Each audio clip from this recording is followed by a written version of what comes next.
गुरुवार को resident doctors association एमएआरडी की हड़ताल का दूसरा दिन रहा। संगठन की मुख्य मांग है कि सीसीएमपी लागू न किया जाए।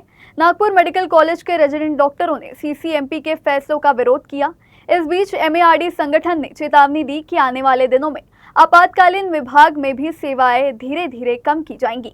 केंद्र सरकार ने होम्योपैथी मेडिकल कोर्स के छात्रों को एलोपैथी कोर्स करवाने और फिर मेडिकल प्रैक्टिस करवाने का फैसला किया है। इस फैसले के विरोध में रेजिडेंट डॉक्टर एसोसिएशन एमएआरडी ने हड़ताल बुलाई है। गुरुवार को हड़ताल का दूसरा दिन रहा। मेडिकल कोर्स के रेजिडेंट डॉक्टरों ने केंद्र के इस फैसले पर विरोध जताया। फिलहाल एमएआरडी संगठन ने ओपीडी में हड़ताल की है, लेकिन आपातकालीन चिकित्सा सेवाएं शुरू है। संगठन ने कहा कि अगर सरकार ने ये फैसला वापस नहीं लिया तो हमने साफ चेतावनी दी है कि आपातकालीन सेवाएं भी धीरे धीरे बंद कर दी जाएंगी। संगठन के पदाधिकारियों ने कहा कि अगर हड़ताल के दौरान मरीजों की जान को खतरा हुआ तो इसके लिए सरकार जिम्मेदार होगी।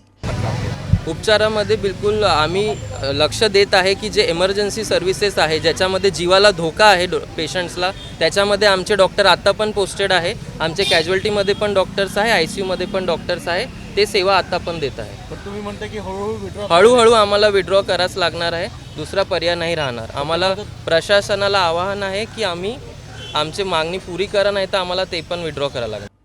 प्रदर्शनकारी डॉक्टरों का कहना है कि सरकार का दावा है कि वह ग्रामीण इलाकों में चिकित्सा सेवा देने के लिए ये फैसला ले रही है, लेकिन इस फैसले के चिकित्सा क्षेत्र में दूरगामी नतीजे होंगे और आम लोगों की सेहत खतरे में पड़ सकती है। हड़ताल कर रहे डॉक्टरों ने कहा कि ये हमारी अपनी लड़ाई नहीं है, बल्कि सभी आम लोगों की लड़ाई है। तर हा लढा आमचा समाजासाठी आहे, डॉक्टरांसाठी कमी आणि समाजातल्या गोरगरिबांसाठी आहे। आणि सरकार कुठेतरी याला हे बॅकिंग देत आहे की रूरल किंवा ग्रामीण भागात MBBS डॉक्टर सेवा देत नाही, तर CCMP थ्रू हे डॉक्टर सेवा देतील।